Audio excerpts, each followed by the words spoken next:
You have been sold a lie. One of the biggest myths that's plaguing the business world today is that in order to effectively network and grow your small business, you need to have the gift of gab and be an extrovert. But Bookthinkers family, that is not true. And so today I'd like to review 4 of my biggest takeaways from this book right here, The Introvert's Edge to Networking by Matthew Pollard. Who is Matthew Pollard? Well, he's an extremely successful small business owner. He was involved in 5 multi-million-dollar startups before the age of 30, business success stories. And guess what? He's an introvert. I'd like to read a little bit more about Matthew before I go into my 4 biggest takeaways. In 2014, Matthew transitioned from Australia, where he had developed this big, great network, to the US. He moved to Austin, Texas, and he found himself without any network. But he wanted to start from scratch, so he developed a series of systems that enabled him to do that as an introvert. And so if you're like me and you get sweaty palms when you walk into a networking room, there are ways to mitigate that. And why did he develop systems? Well, as an introvert, if you prepare more, you can decrease your anxiety. And systems work in all areas of business. If you've read The E-Myth Revisited by Michael E. Gerber, like I have, and like Matthew has, then you know systems can help automate a lot of things that you don't really want to leave up to chance. And so what are my 4 biggest takeaways? Well, the first one has to do with systems. Check this out. Matthew says that with the right system and process, I don't need to be funny, competitive, or gregarious. When it comes down to it, 90% of networking success, at least the way that he does it, happens outside the room. He focuses on strategy and preparation, not on trying to be charismatic and energetic, which makes a lot of sense to me. I think it could be a little bit overwhelming to have to force the smile for a couple of hours and trade a bunch of business cards and really not have a system for follow-up or anything like that. This book holds the keys to helping you do that more effectively. So my second biggest takeaway has to do with storytelling. As somebody who used to struggle with a lot of social anxiety, I know what it's like to improve your speech. I actually minored in public speaking when I was in college. I did years of door-to-door selling and then phone selling.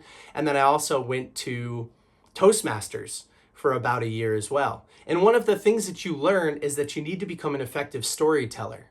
Well, why? Check out this statistic.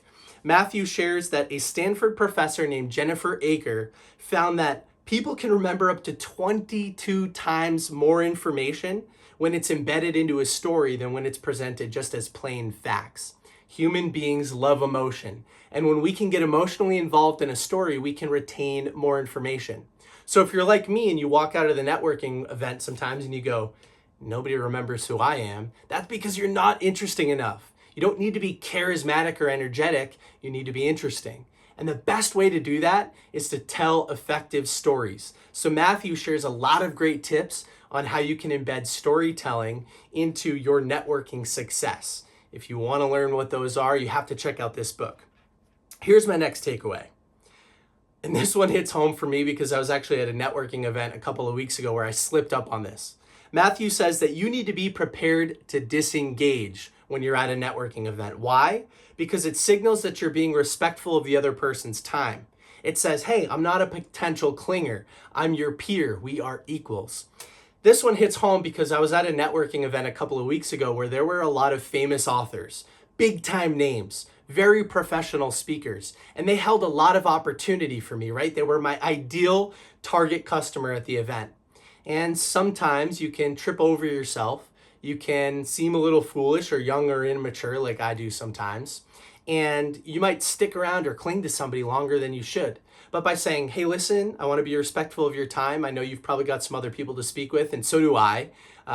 If the conversation is too long, let me know and I can walk away.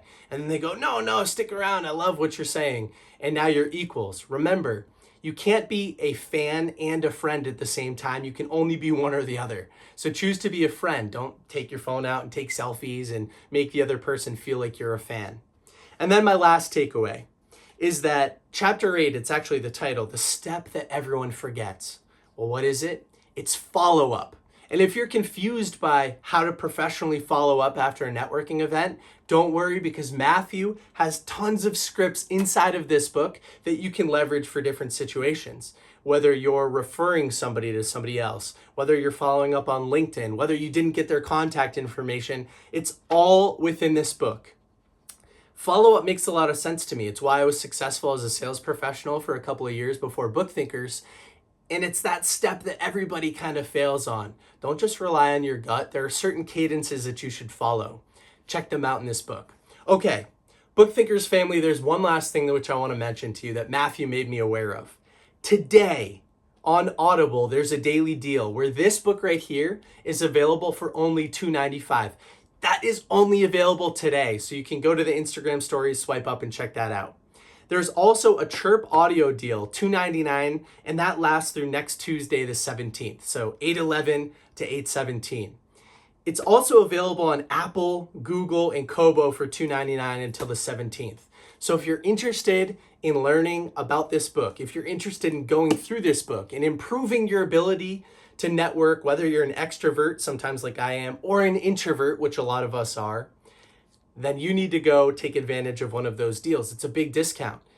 DM us if you have any questions about it, comment down below, follow Matthew on Instagram, and you'll be able to network more efficiently. Thank you so much for watching today's review, and go read something or listen by leveraging those deals.